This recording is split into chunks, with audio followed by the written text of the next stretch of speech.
This is the LEGO Castle Book Nook, a rebrickable MOC that turns the new Horse Knight Castle into a foldable book nook.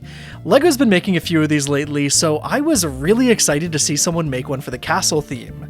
All you need to build this is one copy of the original Horse Knight's Castle set, and the instructions that can be purchased on rebrickable.com. It's really that easy. So today we're going to take a look at the set, discuss the building experience, and I'll let you know if I think it's worth buying. So to start, let's take a quick tour of the book nook. Here's the front of the set, where you can get a peek inside of a medieval alleyway. We can also open up the nook and display it long ways, which gives us a better look at all the different elements of the castle. From left to right, we'll go down the alleyway. Up first, there's a tiny kitchen, a blacksmith's forge, and a small Tudor house above it all. I like the detailing here. The small dining table and the blacksmith's area is just really nice. It feels very homey to me. Around the back, we can check out the small interior, which is basically a queen's throne room that makes incredible use of a very small space. I was really impressed when I was building this portion of the set, and I just like how it turned out. Back to the front, we can move further down the alley where we've got a main tower with a tree climbing up it. This section's a bit messy looking in my opinion, but I think the tree and the small wizard's tower on the side helps to break up the otherwise boring gray tower. Again, around on the back, we've got a little interior space with a torturer's dungeon, a treasure room, and an office up top with a fair amount of space to place the minifigs. Finally, the last section of the castle's got a wooden door, a market stall, and some more castle walls. The back of this section has even less space for interiors, and I don't think it's even worth mentioning here.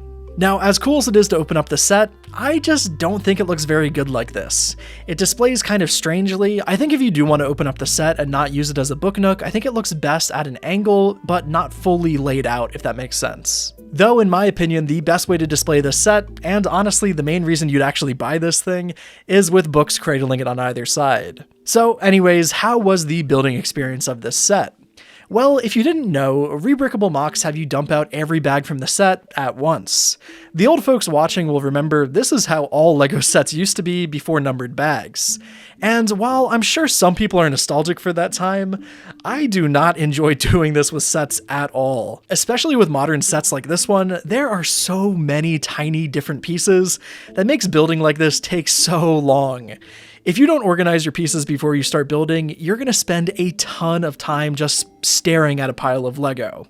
It's not very fun. So my recommendation would be to take the extra time at the beginning to organize your pieces by part type. It's going to be a lot nicer like that, and you're not going to have the headache of trying to find the one piece that you need. As far as the instructions go, they're done fairly well, but I have one kind of big complaint with them. New steps are highlighted with a thick red stroke, or outline if that makes sense, which makes it easier to see what's new on each page, but it also messes a little bit with the perspective. For example, step 70 has you place a dining table onto the base plate, but because of this thick red outline, it looks like the table's getting placed in between two different studs. It's awkward, and it threw me off a couple of times while building the set. You do get used to this quirk fairly quickly, but I just don't think the outline is that necessary whatsoever. I mean, if you really want to have that outline in the set, have it be smaller, or maybe even have the opacity of it be lower, because as is, it's just kind of jarring to look at. Other than that though, the instructions are high quality and on par with any official LEGO set. Speaking of, there really aren't any difficult techniques in this set, and most of the build feels very similar to an official LEGO set. To wrap up this part of the video, I'll say this. I liked the build experience fine enough, but it just didn't do anything that special or memorable to me. Like I said a second ago, the techniques used in this set feel very similar to official LEGO sets, and the best comparison I could give is that it feels like building an alternate model of a 3-in-1 creator set. Which, now that I think about it, is probably a good thing, since that's essentially what this is. The build experience is fine, but don't expect anything that interesting. Finally, that leaves us with the question, is it worth it? The $8 instructions are on par with most other rebrickable MOCs of the size, so the pricing is fair in my opinion, and the final build looks really good. So I would recommend this set, but only if you're into book nooks, and further than that, displaying LEGO alongside your books. If you've already got the Lord of the Rings book nook and you like that set, then I would tell you you're gonna love this MOC because it just has so much more going on with it in my opinion, and it would complement that set quite well on a shelf. I will say though, I would wait until the Horse Knight Castle goes on sale for like at least $100, since in my view, $140 something is just an absurd amount of money to spend on a LEGO Book Nook. It's way too expensive as is, so wait for a sale. Let me know what you all think about this set in the comments, and if you're gonna pick it up yourself. Also, let me know if there's any other rebrickable sets for the Horse Knight Castle that you want me to review. I'm going to be trying to do as many as I can, so make sure to get your suggestions in the comments.